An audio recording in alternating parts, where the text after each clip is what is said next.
Hey, thanks for joining me. This is a weird one. Prophet? Like, Prophet from Rob Liefeld?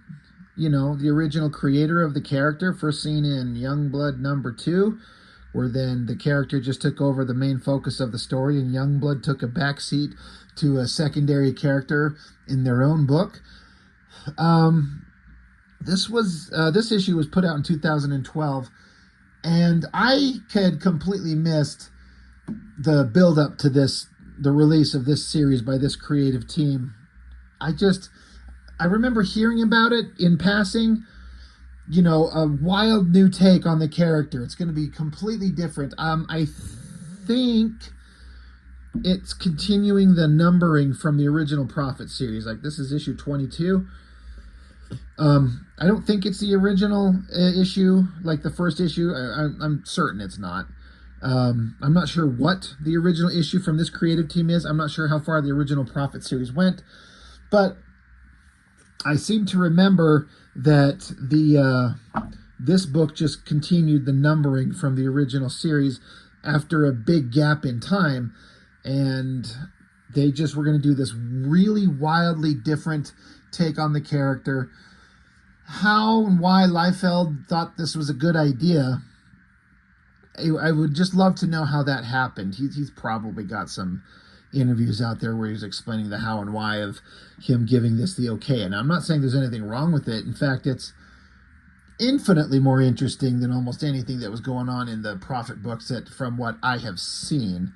All the old Image Prophet book stuff from Extreme Studios was just the most cliche garbage. It was absolutely trash. This book is, there's no reason to call it Prophet, because it's nothing like that character in the slightest, at least in this issue. It's besides the name. Like, that's it. That's all this is, the connection. But these guys did come up with something interesting that is different. I do applaud them for taking this concept and just doing something completely off the wall different. But why call it Prophet? Why take the character as he existed and change him into something else completely different? I wish I knew, and I know I can go look this up, and I might actually do that after I make this video, and as opposed to doing it the proper way, where I go read up on the character and the creatives and the reasonings first, and then talk about the book on a video. But that's not how I do things, because I suck. But I remember hearing that it was supposed to be awesome. I was at a comic book shop back when this was coming out, 12 years ago. And I was like, oh, there's a copy of this thing. I'd never seen one out there, ever. But I just ran across it. So I'm like, oh, fuck, I got a couple extra bucks. Let's pick this up and see what it's like. Let's give it a shot. So I remember liking it a lot, surprisingly. Story by Brandon Graham with Simon Roy, and then Simon Roy and art. Names I had never heard of before this. Not a clue. No idea who they are. I was going to say, I think one of these creatives, the writer maybe, is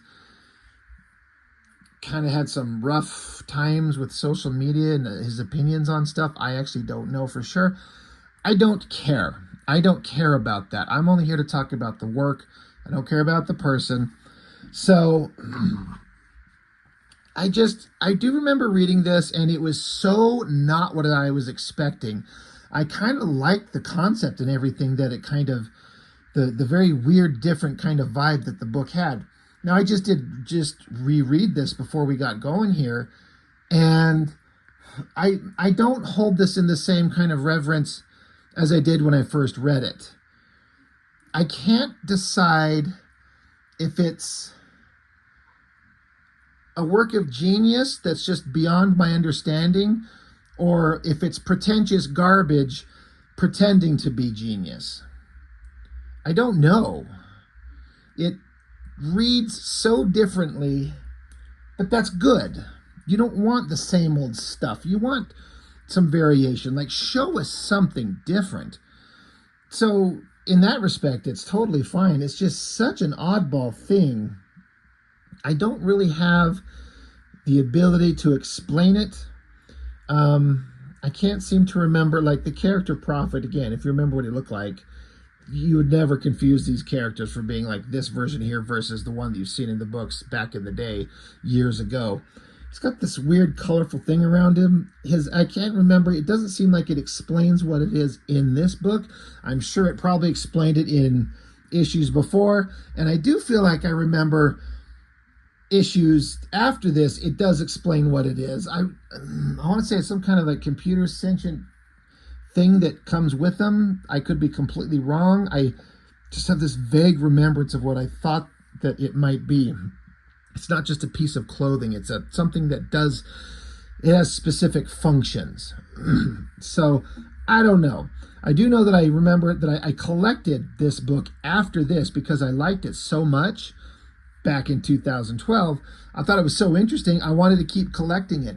And it got less and less interesting for me personally as every issue went on, with the occasional like, oh, this is kind of interesting, or that's kind of got my attention for half a second. And if I remember correctly, the things that got my attention were like there'd be a panel that referred to what happened to Badrock. Now, this is supposed to be set far, far in the future. It doesn't tell you here, I don't think. But the implication is this is way centuries into the future. And so then in issues to come, I think it would like, this is what happened to Badrock, or this is what happened to Supreme. That stuff interests me. The boring ass original versions of the characters could not care less about, really. But the fact that they existed, and this is centuries later, where did they end up? What are they like in the far future? That's suddenly kind of interesting to me. I'm kind of a sucker for that kind of stuff.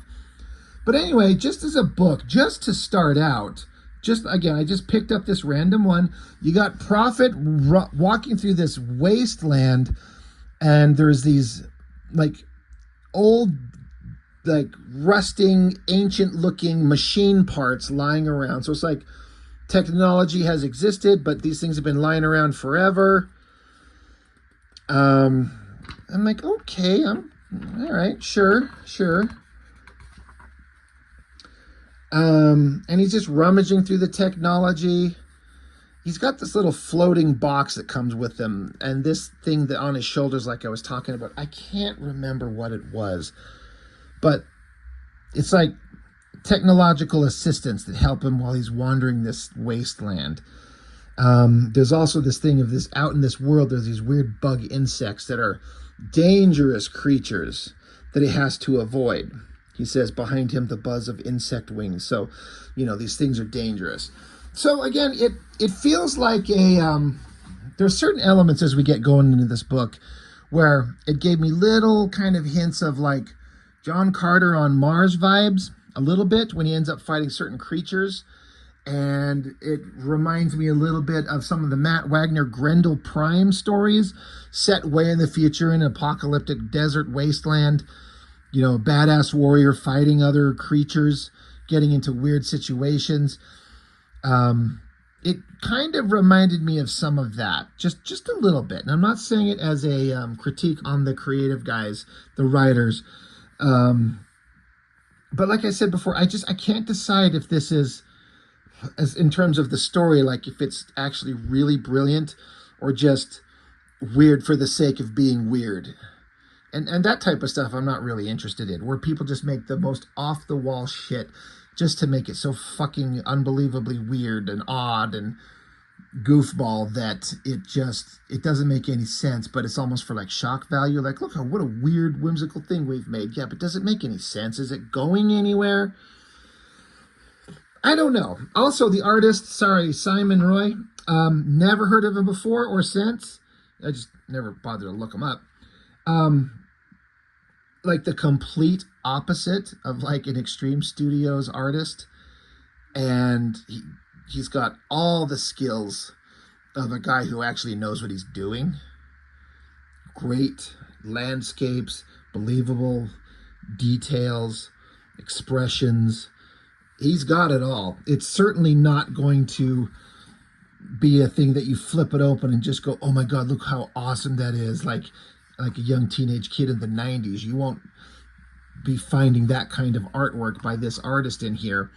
But if you're looking for good storytelling that's clear and like the detail in this alien landscape, I can't imagine getting this script and have it say like you have to draw these giant weird monster characters with like artificial bridges strung out between them with these weird creatures and these weird clothes and this giant caravan of these giant beasts of burden that all these weird aliens live inside. And they walk in a line, and there are these planks strung out between them where the creature in the front shits, and then the creature behind it eats the shit, and it just, that's how they fuel themselves or something. And as these giant monsters digest each other's shit, it creates this material that's then sold in this wasteland for its highly useful, marketable value. I'm like, what? Literally shitting onto a plank and then another creature like digests it or something like that. But yeah, it's this whole idea of this caravan of these giant monsters, and a bunch of people live on it, and they've got this force field around them to protect them from these bugs that fly around. Prophet here needs to get onto this thing, so this thing he wears around his neck, he plops it up on his face. I don't know if it helps him breathe or something. It's probably established in previous books. I like that they don't tell you what it is, but it also frustrates me because I want to know what it is. Again, I'm sure it's been explained. You could go find previous issues or wait, and it'll explain it to you later. But I do kind of appreciate the approach of, this is a thing that happens, and it's weird, and we're not going to go into big detail to explain to you why. But it's a delicate balance of like, well, yeah, but I need to understand what the hell I'm watching here. But Prophet joins this caravan of these creatures. He says he pays his way across the desert working among the quidpids as a shoveler. So to get passage on this thing, he's working as a guy who shovels shit into the other creatures' mouths or something. It's a really weird thing. Interesting character designs, weird alien creatures, different creatures that are like, there are monks, and then there are warriors, and then there's a king in a fossil sleep, like he's crystallized, and he's the lord of these creatures. Again, it doesn't go out of its way to explain to you any of this. You just jump into this world and exist in it, and fuck you if you don't get it. Just keep reading or don't. But this is a hell of a double splash page. Again, you got these giant monsters, and like this one up front eats the local wildlife. It says here, it says the caravan on its endless market circle. The giant beasts work as living factories, passing what starts as raw sediment and cellulose through each creature's digestive tract until it is refined into pure, I think it's cicade, C-I-K-A-D. So you can see how there's these little planks that join the ass of one creature and the mouth of another down to this last one that's like a thing that probably refines it, I guess. So it's a gross, stupid, interesting as hell concept. But yeah, this one creature just eats the whatever the hell is on the planet, and then just shit and digest until it makes this material, which is partially responsible for making these big shields that keep these bugs out. That's a hell of a double-page spread right there in terms of an alien environment. It reminds me very much of, I just recently did those Grendel, the Devil's Odyssey. Got them here somewhere. Yeah. The Grendel Devil's Crucible Defiance, where this guy was like running around in this apocalyptic, horrible future Earth world. It just feels similar. And again, I'm not complaining. I'm not saying that there is any ripoff or anybody stealing from anybody else. It's just a similar kind of idea. It says the cicade is traded to desertkin and used to build strong structure domes, protection from the deadly insects in this terrible land that they live in. So then it's just about this prophet guy, again, not very much similar to the guy we've seen in previous books, just trying to like fit in with these other alien creatures. He's seen as kind of a weird outsider. They practice like little tiny larva versions of these bugs are able to slip into the shield. And so they kind of easily kill him, dispatch him, and they use him as like target practice with knives. Um, this weird creature, like, look, he's got his eyes are way up here. He's got 4 eyes and then this long neck and like a beak bird mouth. He's got 4 arms. So this is what made me think sort of John Carter on Mars. I can't remember the name of those creatures on Mars with the 4 arms, these weird alien things that he runs into. But this weird creature tells Prophet, he says, you throw like no necks and outsanders. So I'm like, that's kind of funny. So Prophet snatches his knife out of his hand and shows that he can throw a knife just as good as the best of them, stabbing a couple of these stupid bug larvae into the ground. And meanwhile, this alien creature that we saw on one page earlier for one panel, he is kind of portrayed as some kind of like super assassin warrior carrying skulls on his back. Says from above, it names him, but it's hard to, I don't know how to pronounce this. The name is spelled XIUX-GUIN.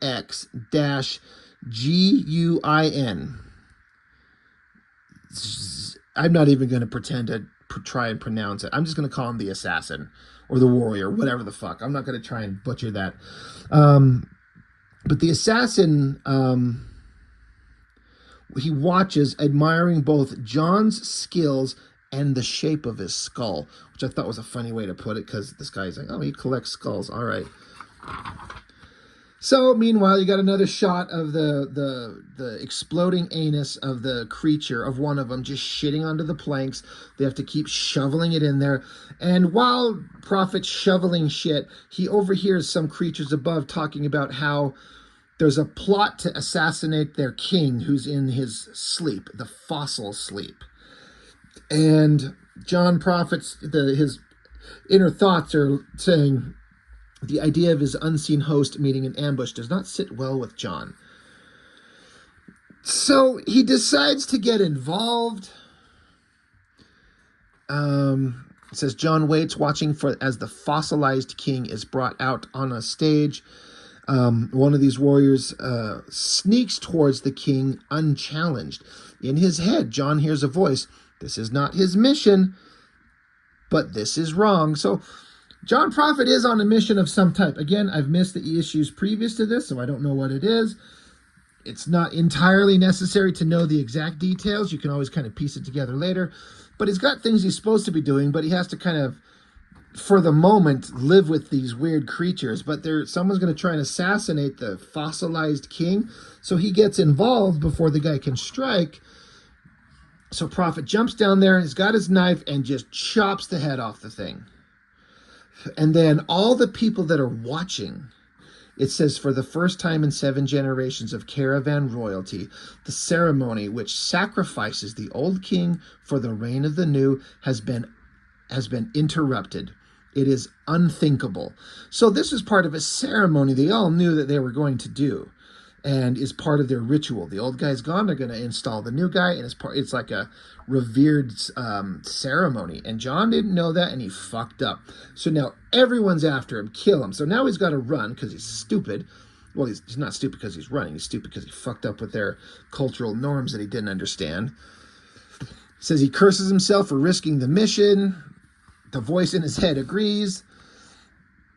But the creatures keep chasing him. He tries to duck into a room. This was another one of these funny little, like, artist things that they throw in here. You got these, presumably a male-ish and a female-ish creature. And it's like, the female creature's got, like, multiple breastises, and the ones there just having a little suckle on them. Like, they're having a little intimate moment. Gross. So he's trying to duck out of the way, but then a knife comes zinging by and almost stabs him. And then there is it looks like it's the same creature that he was like having the dagger throwing contest with earlier. He says, now, Outsander, you'll see who has more arms, which is a funny insult. But that's what made me stop and go, oh, this feels John Carter-y with the creature with the 4 arms. So Prophet pulls out his one little knife. They end up in a fight. And for some reason in this room, there's a portal that goes into the burning furnace of one of these creatures. And so Prophet uses the momentum of the creature and throws him into the furnace thing, burning him up. And so he keeps moving on. It says, blind monks unaware of the commotion chant the polycrystalline child into a healing glow. And John remembers the man-made power at the top of this alien caravan. So again, I'm like, what is going on? There were so many weird things. Again, I like the idea that, I guess this is Earth, but I guess it could not be. I don't know. Does it say Earth? I don't fucking care. But it's like there's so many weird alien cultural things going on. We're just seeing it and it's just happening. But for some reason, Prophet's like, oh yeah, there was some kind of man-made machine or man-made power at the top of the caravan. So he goes up to the top of these structures built atop these giant animal monsters, and there's this device up there with this round cylindrical object. He pops it out. It's some kind of technological device that created the force field shield that covered them all to protect them from these flying insect killer monster things. So he runs off with it. He says, as adaptable as John Prophet is to this new earth he's found himself, this new earth he's found himself on, he still clings to the hope in what little remains of human ingenuity. So everyone's trying to chase him down. It says, without the protection of the caravan, he has little chance of crossing the miles of unforgiving desert between him and the towers of the place where he's trying to head to. It's another weird name I can't pronounce. So so he puts his hope down the hatch of an age-old war god. So it's like a turret opening kind of thing, like a hatch to go down. So he goes down it, snaps it shut, and a little panel down here, some kind of machine that's just there somewhere, somehow. I was kind of lost on, well, where does this thing figure into everything? I don't know. But it plugs the power in. It shows a little power cell meter that shows empty, and then full power. It says the machine roars awake. And then part of the caravan of these monsters, it creaks and cracks, and then boom, there's a giant fucking robotic machine that he powered up and brought to life. Now, again, I'm like, well, where does this fucking thing from? Was it just lying out there on the ground? He stole the power source from the caravan and then jumped out onto the ground somewhere and found this machine and then jumped into it and powered it up. I'm unsure what in the hell is going on. I do like the idea of this ancient mechanical war machine that he powers up. Now it's this giant thing, stomps to life, smoke everywhere. And then the assassin alien creature that we saw before, he's watching everything that's going on. And it says the assassin guy has chosen his next prey. For what better prize to end his hunt than the skull of the warrior human? The end.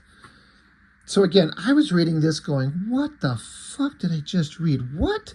I was so lost, but I was also intrigued. I'm like, this was kind of interesting. It's this whole new world of just different things that you've just never seen before. And I was like, oh, well, all right. It was interesting enough to get me to keep collecting it. And I don't have the slightest remembrance of what happened in the next issue. All I know is that this little world that he's on here, he doesn't stay with this for very long at all. In fact, by the next issue, I think he's off onto some other place, into space, alien world, something. It just goes all over the place. And though I've only read each one of these issues that I did buy one time, this is the only one that I have any kind of memory of, is this first one with this world that he's in. All the others, I just don't remember anything except, like I was saying before, like, oh, they mentioned Badrock, or they mentioned Supreme, or they mentioned Die Hard, but they're never part of the book. So, and eventually I just stopped collecting it. I kept picking it up because I'm like, this is supposed to be really good. And it was kind of good. But eventually I just had to force myself, like, look, I've been collecting it for 10 issues. I'm not getting anything out of this that I really enjoy. I'll never read these again. And that's the truth. I haven't.